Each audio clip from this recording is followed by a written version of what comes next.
You ask Tiger to solve. This deals with linear equations with one unknown. The final result is x equals 6. Let's solve it step by step. Group all constants on the right side of the equation.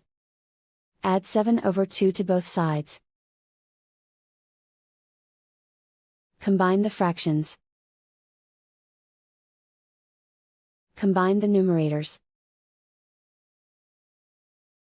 Reduce the zero numerator. Simplify the arithmetic. Combine the fractions. Combine the numerators. Find the greatest common factor of the numerator and denominator. Factor out and cancel the greatest common factor. Isolate the x. Multiply both sides by inverse fraction 2/3.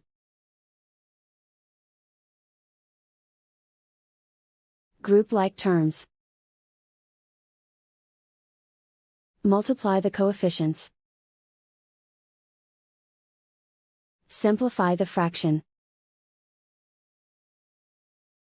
Multiply the fractions. Simplify the arithmetic.